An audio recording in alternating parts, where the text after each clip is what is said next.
नमस्कार। अब तक की सभी समाचारों को लेकर आपके साथ मैं हूं सुखवीर। आप देख रहे हैं आपका अपना चैनल भिवानी हलचल। और आज की खबरें इस प्रकार से। स्थानीय भीम स्टेडियम में आयोजित की जा रही 2 दिवसीय 30वीं Haryana state masters athletics championship का समापन रविवार को हो गया। मास्टर एथलेटिक्स फेडरेशन द्वारा आयोजित इस प्रतियोगिता का समापन मुख्य अतिथि द्वारा किया गया। वहीं उन्होंने अनेक जिलों से पहुंचे कर्मचारी खिलाड़ियों को विजयी होने पर पुरस्कार देकर भी सम्मानित किया। स्थानीय भीम स्टेडियम में 2 दिन से चल रही 30वीं Haryana state masters athletics championship का समापन पुरस्कार वितरण के साथ हुआ। इस कार्यक्रम में डॉक्टर धर्मवीर ढिल्लों ने मुख्य अतिथि के रूप में शिरकत की और विजेता खिलाड़ियों को प्रमाण पत्र और मेडल्स देकर सम्मानित भी किया। दूसरे दिन के खेलों में 5 किलोमीटर की चाल, जेवलिन थ्रो, 1500 मीटर की रेस, 200 मीटर की रेस एवं ट्रिपल जंप इत्यादि का आयोजन रहा, जिनमें सभी एज ग्रुप्स के नागरिकों ने भाग लिया। इन मुकाबलों में कड़ा संघर्ष करते हुए करीबन 30 साल से लेकर 80+ तक के लोगों ने भाग लिया। वहीं राज्य स्तरीय प्रतियोगिता में भिवानी, दादरी, हांसी, हिसार, सोनीपत, पानीपत, पंचकुला इत्यादि से विभिन्न खेलों में भाग लेने के लिए सैकड़ों खिलाड़ी पहुंचे और अपनी प्रतिभा का दमखम दिखाया। हाँ सर, ये स्टेट चैंपियनशिप है, मास्टर एथलेटिक्स चैंपियनशिप 30वीं। तो इसमें मैंने कल हैमर थ्रो में भाग लिया था और उसमें 35 मीटर के आसपास हैमर थ्रो करके गोल्ड मेडल प्राप्त किया और शॉर्ट पुट में 10-80 मीटर थ्रो करके सेकंड पोजीशन प्राप्त की। इससे पहले भी मैं जो है सिविल सर्विसेज में 5 बार नेशनल में कुश्ती में मेडल प्राप्त कर चुका हूँ और पीछे बनारस में हमारी नेशनल चैंपियनशिप हुई थी, मास्टर एथलेटिक्स चैंपियनशिप, उसमें भी मेरे 2 हैमर थ्रो में ब्रॉन्ज मेडल और जेवलिंग थ्रो में ब्रॉन्ज मेडल। आज यहाँ पूरे राज्य भर से काफ़ी एम्प्लॉयज़ आए हुए हैं, सिविलियंस का है, कोई भी भाग ले सकता है। ओपन प्रतियोगिता चल रही है और बड़े ही रोचक मुकाबले यहाँ पर देखे जा रहे हैं। सभी तरह की एथलेटिक्स के, जेवलिन रेस और ट्रिपल जंप और काफ़ी बुज़ुर्ग लोग भी इसमें बड़े रोचक तरीके से भाग ले रहे हैं और उसे देखते हुए मैंने भी भाग लिया और पहली बार पार्टिसिपेट किया और ब्रॉन्ज मेडल इसमें जीता है। जेवलिंग के और कुछ जो फील्ड इवेंट बचे हुए थे, रेसेस थी आज सुबह जैसे 5000 मीटर की रेस थी, स्लो वॉक थी और जो एथलेटिक्स के मुकाबले थे वो कल लगभग संपन्न हो गए। तो मैंने डिस्कस में भाग लिया था। डिस्कस में मेरा सिल्वर मेडल है स्टेट के अंदर। और इन गेम्स में क्या होता है, जो मास्टर एथलेटिक्स होते हैं इसमें एक मोटिवेशन मिलता है कि 75 साल के, 80 साल के, 85 साल के, 90 साल के, 95 साल के जो बुजुर्ग हैं वो युवावस्था में यहाँ दिखाई देते हैं। उनको देखकर बड़ा मोटिवेशन होता है कि हमें भी अपने आप को मेंटेन रखना चाहिए। और दादरी जिले के सीटीएम नरेंद्र मटोरिया ने दिल्ली निवासी डॉक्टर सविता के साथ शादी के बंधन में बंधकर एक अनूठी पहल की शुरुआत की है। अपनी शादी के उपरांत उन्होंने सेक्टर 13 स्थित सामुदायिक केंद्र में त्रिवेणी के पौधे लगाकर अन्य सार्वजनिक स्थानों पर भी छायादार व फलदार पौधे लगाने का संकल्प लेकर पर्यावरण को स्वच्छ रखने का संदेश दिया। भिवानी निवासी दादरी जिले के सीटीएम नरेंद्र मटोरिया विवाह के बंधन में बंध गए। विशेष बात रही कि शादी के दिन उन्होंने अपने नए जीवन की शुरुआत पौधारोपण के साथ की। उन्होंने कहा कि जीवन में पौधारोपण बहुत ही ज़रूरी है, इसीलिए उन्होंने पौधे लगाए हैं। इस दौरान उन्होंने शादी में शामिल सभी बारातियों और रिश्तेदारों से भी अपील की कि वे पौधारोपण ज़रूर करें ताकि हमारा पर्यावरण सही रहे। सीटीएम नरेंद्र मटोरिया ने कहा कि प्रत्येक व्यक्ति को प्रण लेना चाहिए कि वे किसी भी खास दिन में ज़रूर पौधा लगाएं और उस पौधे की देखभाल भी करें। वहीं उनकी पत्नी, जो कि पर्यावरण में पीएचडी है, उन्होंने कहा कि कोरोना काल में ऑक्सीजन की कमी हो गई थी, जिसका मुख्य कारण पौधारोपण कम था।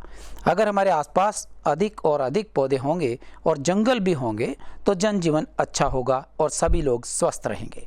पर्यावरण काफ़ी अच्छा होगा तो मनुष्य जाति और पशुओं का जीवन भी काफ़ी अच्छा ही रहेगा। देखिए, कल हमारी शादी हुई है, तो मेरी जो न्यूली मैरिड वाइफ है डॉक्टर सविता, इनके साथ मैंने एक नई ज़िंदगी की शुरुआत की है। तो मैंने इस अवसर पर प्लांटेशन किया है, त्रिवेणी लगाया है यहाँ हुड्डा सेक्टर 13 के कम्युनिटी सेंटर में।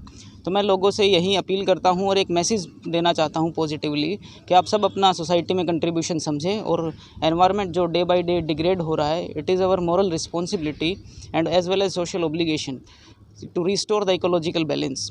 तो हमें ज़्यादा से ज़्यादा प्लांटेशन करना चाहिए। एटलीस्ट जो आपकी लाइफ में मेन फंक्शंस होते हैं, एटलीस्ट उनको सेलिब्रेट करने के लिए हम प्लांट्स को यूज़ कर सकते हैं, ताकि हम ज़्यादा से ज़्यादा ग्रीनरी पैदा कर सकें अपने डिस्ट्रिक्ट में, अपने स्टेट में, अपने सराउंडिंग्स में, ताकि एक इसका ओवरऑल बेनिफिट पूरी सोसाइटी को रहे। कि स्कैरिसिटी रही है काफ़ी, तो ऑक्सीजन की डिमांड को देखते हुए भी था, प्लस काफ़ी टाइम पहले से ही एक इको फ्रेंडली अप्रोच में रखता हूँ। पहले भी मैंने काफ़ी भिवानी में भी और कई और जगह भी जहाँ भी मैं जाता हूँ, और अभी जैसे मैं सिटी मजिस्ट्रेट चरखी दादरी के पद पर कार्यरत हूँ, तो जहाँ भी मुझे एज ए चीफ गेस्ट या एज ए स्पीकर बुलाया जाता है, तो मैं उन ऑर्गेनाइजर से अपील ज़रूर करता हूँ कि एटलीस्ट एक पौधा ज़रूर प्लांटेशन करवाया जाए वहाँ पे, और सबसे अपील करता हूँ ऑडियंस से कि ज़्यादा से ज़्यादा प्लांटेशन।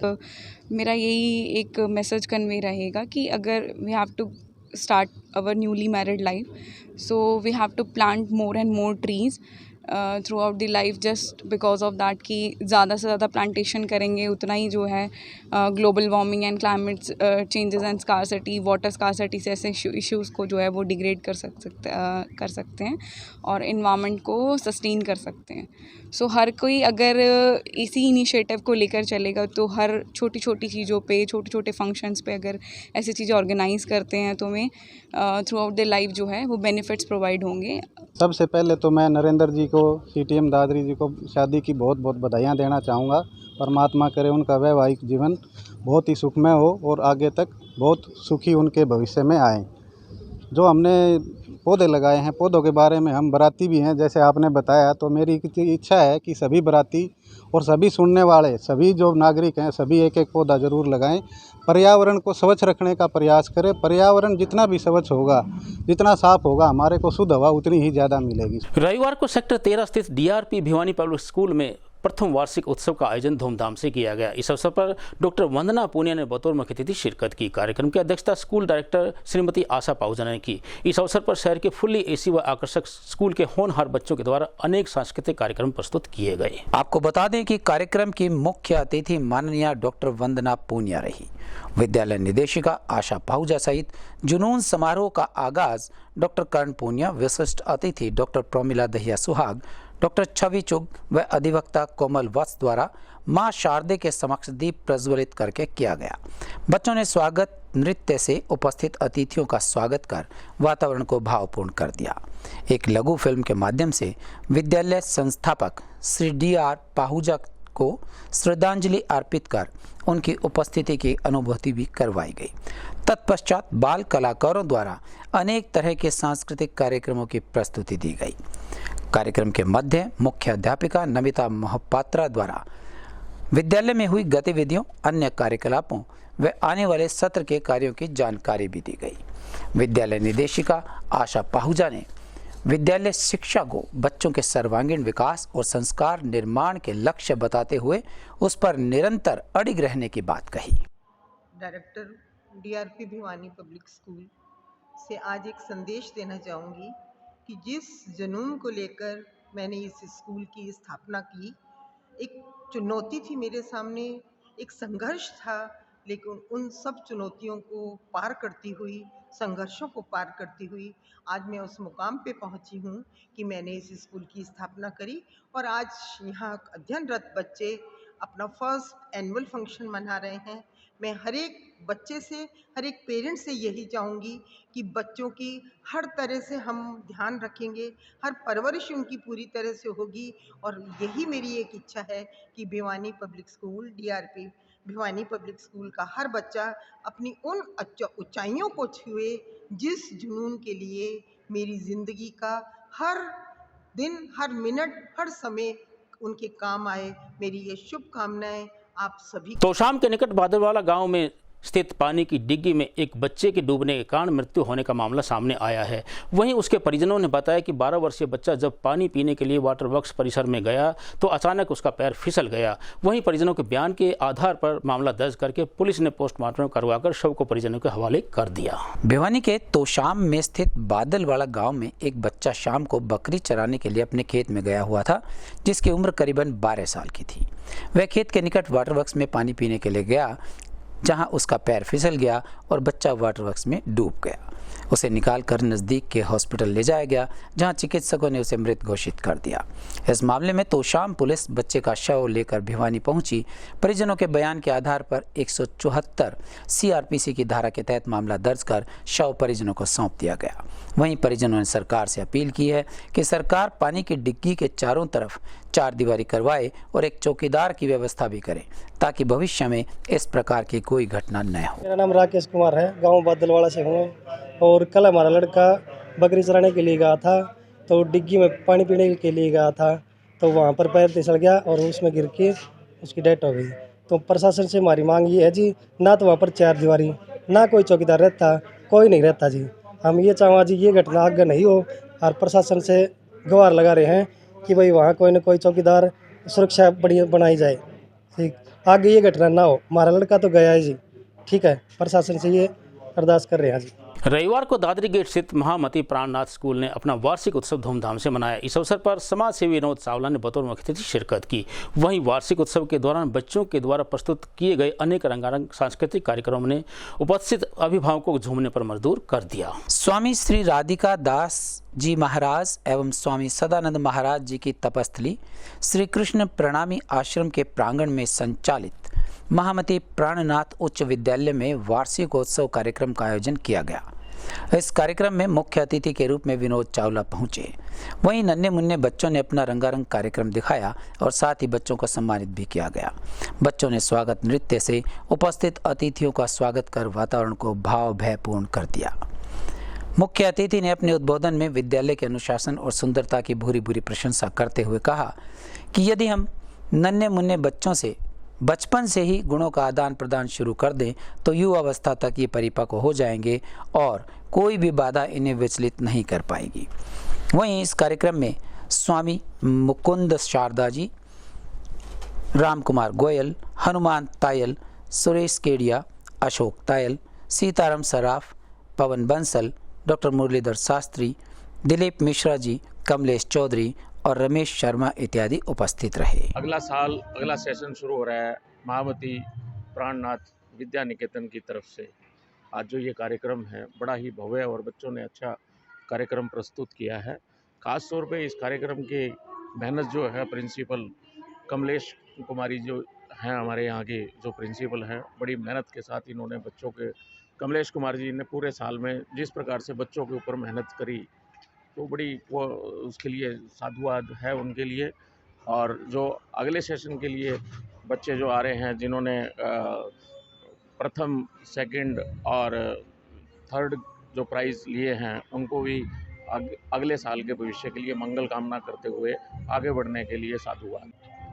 आज का ये कार्यक्रम महामती प्राणनाथ विद्या निकेतन का वार्षिक उत्सव और परीक्षा परिणाम घोषित किया गया।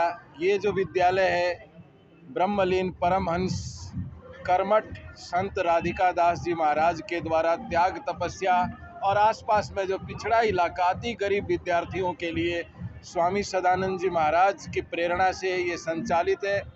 आपने देखा होगा इस आसपास के माहौल पे शिक्षा का बिल्कुल माहौल नहीं है, फिर भी इस संस्थान के द्वारा उन पिछड़े हुए बच्चों को आर्थिक रूप से जो अभाव है उनको संस्कारी और चरित्रवान बनाने के लिए इस विद्यालय में परिश्रम किया जाता है। हम स्कूल में टाइम टू टाइम एक्टिविटी करवाते रहते हैं। कभी डांस कंपटीशन है, कभी ड्राइंग कंपटीशन है, एकेडमिक एक्टिविटी है, स्पोर्ट्स एक्टिविटी है, इसके साथ साथ योगा, मेडिटेशन, ये सभी एक्टिविटी हम करवाते रहते हैं। और ये सभी हमारी संस्था के जो मैनेजमेंट मेंबर्स हैं, राम कुमार जी गोयल प्रधान, हनुमान जी, सुरेश जी, अशोक जी, इन सब के आशीर्वाद से ही ये संभव हो पाया है।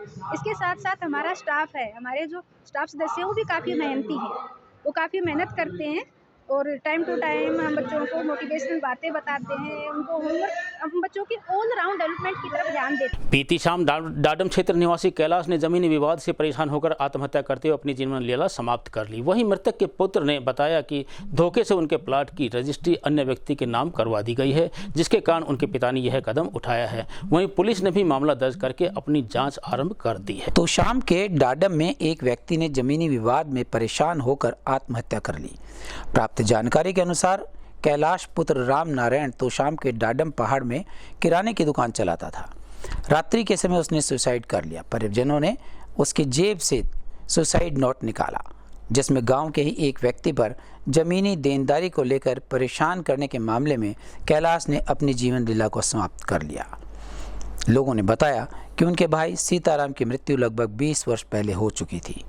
आरोपी ने अपने भाई के रजिस्ट्री न करवाने का लेकर झूठ बोलकर उस प्लॉट की रजिस्ट्री करवा दी थी, जिससे तंग होकर कैलाश ने अपने जीवन लीला समाप्त कर ली थी।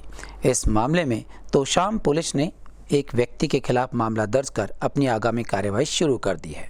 वहीं परिवारजनों ने सरकार से अपील की है कि दोषी के खिलाफ उचित कार्रवाई की जाए और उन्हें न्याय दिलाया जाए। पिछले 3-4 दिन से वो हमें परेशान कर रहा है, हमें धमकी दे रहा है और उस सिलसिले में पापा की उससे बात हुई थी तो पापा ने उसको कहा था, देख मेरे साथ कोई कुछ गलत हो गया या तो उसका जिम्मेदार तू होगा। उसने धोखे से कोई ज़मीन अपने नाम करवा ली जो कि मेरे पापा या मेरे ताऊ के लड़कों के नाम थी, और वो ज़मीन पहले मेरे ताऊ की थी और वो ताऊ के लड़कों के नाम आ गई ताऊ को जाने के बाद, और फिर उसने वो धोखे से अपने नाम करवा ली, जिसकी वजह से मेरे पापा ने दबाव में आकर सुसाइड कर लिया। भाई हमने सूचना मिली थी कि कैलाश नोफ रामनारायण ने अपनी दुकान में डाडिम जोन में सुसाइड कर लिया है, और ये घर वाले फिर उसको घर ले आए थे।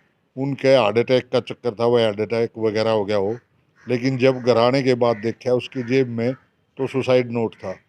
उस सुसाइड नोट की वजह से ही ये कार्रवाई करी है सारी, उनके लड़के के बयान पे। क्या कार्रवाई की? मुकदमा दर्ज किया है। मुकदमा नंबर 151 है, आज की डेट में है, और धारा 306 34 IPC के तहत दर्ज किया गया है। अब तक के समाचारों में इतना ही। अब मुझे दीजिए इजाजत। देखते रहिए आपका अपना चैनल भिवानी हलचल।